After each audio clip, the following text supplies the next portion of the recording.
আপনাদের পুরান বাড়ি ছিল দক্ষিণ পাড়া, ওইখান থেকে এইখানে আসছেন।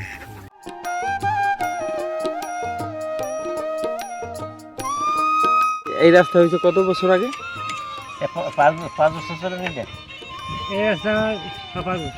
আচ্ছা, এর আগে যখন মানে রাস্তা ছিল না, মানে রাস্তাবিহীন বলা যায় গ্রাম আর কি, তখন মানে আপনাদের চলাফেরা মানে কিভাবে করতেন? এই নৌকায় যেতাম, আড্ডা দিতাম। এই নতুন এক ভোরের স্নিগ্ধ আলোয় আজ আমি এসে দাঁড়িয়েছি সোনাটিয়া ও ডুমুরিয়া গ্রামের মেঠো পথে। বাংলাদেশের সব গ্রামে এই রূপ আছে, কিন্তু এই গ্রামের মাটির প্রতিটি অনুপরমাণুতে যে অদ্ভুত মায়া জড়িয়ে আছে তা যেন অন্য কোথাও নেই। প্রকৃতির সেই অকৃত্রিম সৌন্দর্য আর গ্রামের খেটে খাওয়া সাধারণ মানুষের জীবনের গল্প শোনাতেই আজ আমার এই আয়োজন।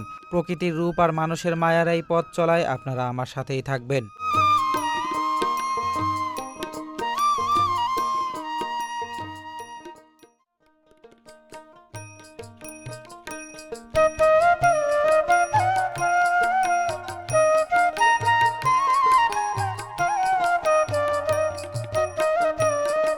গ্রামের মিঠো পথ ধরে যখন আমরা গ্রামের মাঝামাঝি এসে দাঁড়িয়েছি, হঠাৎই মনে হলো থমকে যাই। পথের ধারে দাঁড়িয়ে থাকা এই প্রাচীন হিজল গাছটির দিকে তাকালেই যেন সৃষ্টিকর্তার নিপুণ কারুকাজ স্পষ্ট হয়ে ওঠে।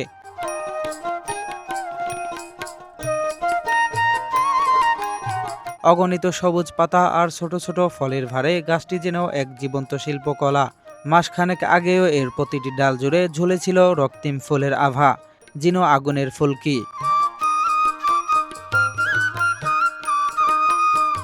আজ সেই লাল ফুলগুলো ঝরে গিয়ে মাটির সাথে মিশেছে, আর তার জায়গায় প্রকৃতি নিজেকে সাজিয়েছে এক গভীর স্নিগ্ধ সবুজে।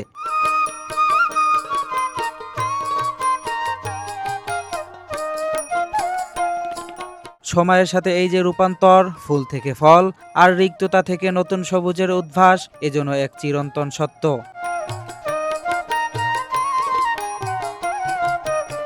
এই হিজল গাছটি কেবল একটি গাছ নয়, এটি যেন এই গ্রামের ক্লান্ত পথের পাশে দাঁড়িয়ে থাকা এক নীরব সাক্ষী।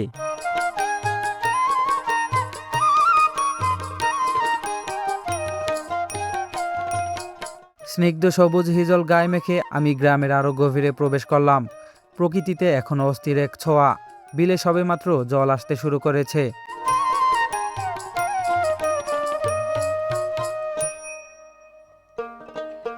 এই যে দেখছেন বর্ষার কিছুটা মাতাল রূপ। এ এক অদ্ভুত বিভ্রম। জল যখন থই থই করে পুরো বিল টইটুম্বুর হয়ে যায়, তখন এ যেন এক মায়াজাল।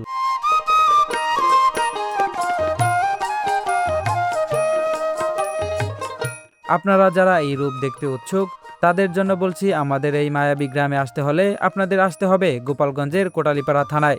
তবে এই টইটুম্বুর ভরা যৌবনা রূপটি দেখতে হলে আপনাকে অন্তত 20 দিন থেকে 1 মাস অপেক্ষা করতে হবে।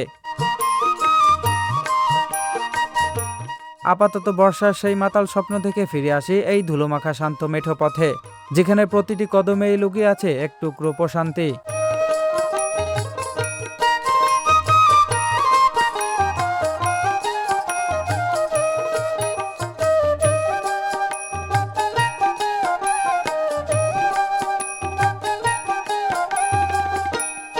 এটা কি আপনাদের বাড়ি নাকি আপনাদের ঘর? ও আচ্ছা, আপনারা কি এখানে স্থানীয় নাকি?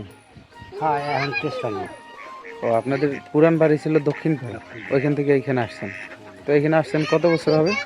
এই রাস্তা 2 বছর ছিল। হ্যাঁ, ও মানে 2020-এর পরে সম্ভবত। হ্যাঁ, তো এই জাল দিয়ে কি করবেন? ভাড়া দিচ্ছিলাম। তো কাকা আসলে ব্যক্তিগত পেশা কি আপনার? জমি খাত।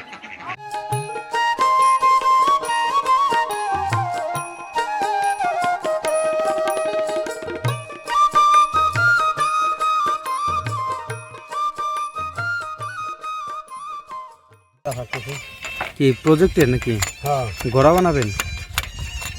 ওই নেট টানাবে। আপনাদের বাড়ি কি এইখানেই নাকি? ও এই পেশা? হ্যাঁ, আপনাদের বাড়িতে চিনি, আপনাদের এখানে ওই যে একটা ছিল, হ্যাঁ, বাবুই পাখির বাসা ছিল।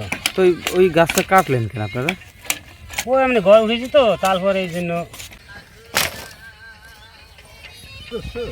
আরো বেশি। হ্যাঁ, আচ্ছা, আপনারা মানে এইখানে আছেন আপনারা 20 বছর যাবত? অনেক ও, 100 বছর উপরে যাবে হ্যাঁ। 100 বছরের মতো হবে। কটা বাড়ি আছে? তো আপনার জন্ম তো এইখানে? হ্যাঁ, এই রাস্তা হয়েছে কত বছর আগে? 5 বছর চলে নিলে এই রাস্তা 5 বছরের বেশি। 5 বছর? 7 বছর। ও, এর আগে তো 8 বছর চলতেছে।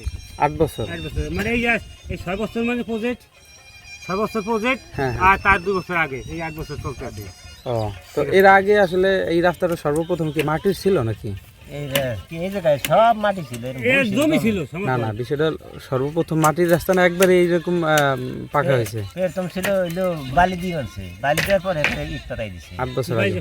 আচ্ছা, এর আগে যখন মানে রাস্তা ছিল না, মানে রাস্তাবিহীন বলা যায় গ্রাম আর কি, তখন মানে আপনাদের চলাফেরা মানে কিভাবে করতেন?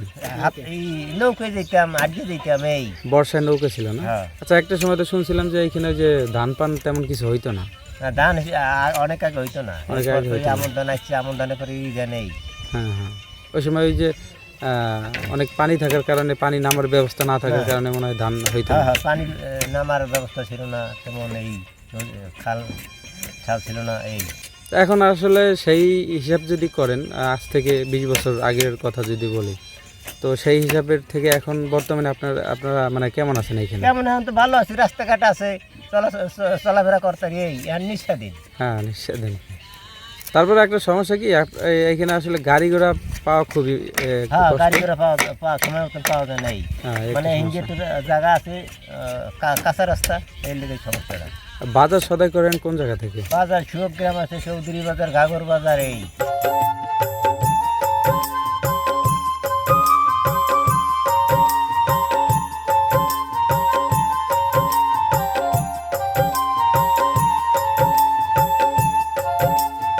রাস্তা ধরে আরও কিছুটা এগোতেই চোখে পড়ল এক অপরূপ মায়াবী দৃশ্য। রাস্তার পাশেই আপন মনে ঘুরে বেড়াচ্ছে বিভিন্ন রঙের মোরগ মুরগির দল। এ যেন গ্রামের একান্ত নিজস্ব এক শিল্পকলা। রোদ মাখা সকালে এদের চঞ্চলতা, পলকের রঙের খেলা, সব মিলিয়ে এক অদ্ভুত শীতল শান্তি যেন আমার মনে ছড়িয়ে দিল। এই গৃহপালিত পাখিদের প্রতিটি নাড়াচাড়া আর গ্রামীণ জীবনের এই সহজ সরলতা আমাদের মনে করিয়ে দেয়, সুখ আসলে বড় কোনো আয়োজন নয়, বরং গ্রামের জীবনের এই ছোট ছোট দৃশ্যের মধ্যেই লুকিয়ে থাকে।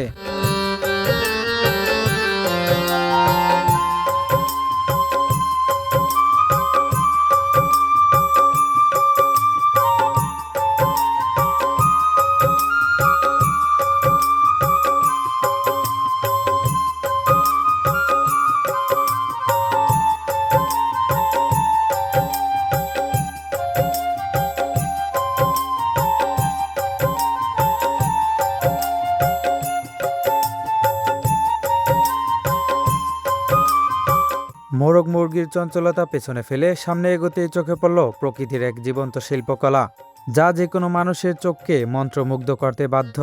দেখুন দল বেঁধে হাঁসগুলোর এই সুশৃঙ্খল পথ চলা, একে অপরের পিছু নিয়ে কোনো এক অমোঘ নিয়মে তাদের এই এগিয়ে চলা যেন এক অদ্ভুত ছন্দ। আর যখনই তারা জলে নামে, জলের ঝাপটায় শুরু হয় তাদের জলকেলি।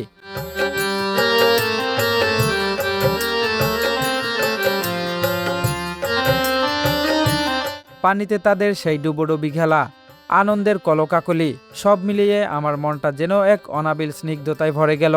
প্রকৃতির এমন সরল অথচ ছন্দময় দৃশ্যগুলোই তো আমাদের জীবনের আসল আনন্দ।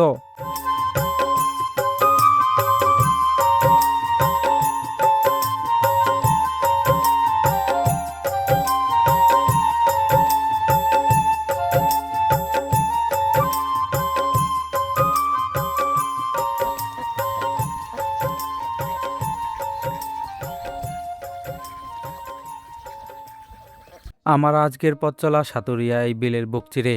আজ এই মেঠো পথ আর সবুজের যে গালিচা দেখছেন, তা দেখে কারো বিশ্বাসই হবে না একসময় এই জনপদের রূপ ছিল একেবারেই অন্যরকম। প্রবীণদের মুখে শোনা যায় সাতুরিয়ার ইতিহাস ছিল বড়ই সংগ্রামের। একসময় এখানে চলাচলের জন্য শুকনো মাটির দেখা পাওয়া ছিল দুষ্কর। বর্ষায় থই থই জল, আর শুকনো মৌসুমে প্রতিকূলতার বেড়াজালে বন্দি এই মাটি যেন তখন মানুষের থেকে মুখ ফিরিয়ে নিয়েছিল। কোনো ফসলই এখানে মুখ তুলে চাইতো না। কিন্তু মানুষের অদম্য মেধা আর হাড় ভাঙ্গা খাটুনি কখনো বৃথা যায় না। সেই রিক্ততাকে জয় করে আজ এখানকার প্রতিটি ইঞ্চি জমিতে ফলে সোনার ফসল। তখন যেন পুরো গ্রামের মানুষের মনে এক অন্যরকম আনন্দের জোয়ার বয়ে যায়। সাতুরিয়ার এই রূপান্তর কেবল মাটির পরিবর্তন নয়, এটি এখানকার মানুষের বেঁচে থাকার এক অজেয় গল্পের জয়গান।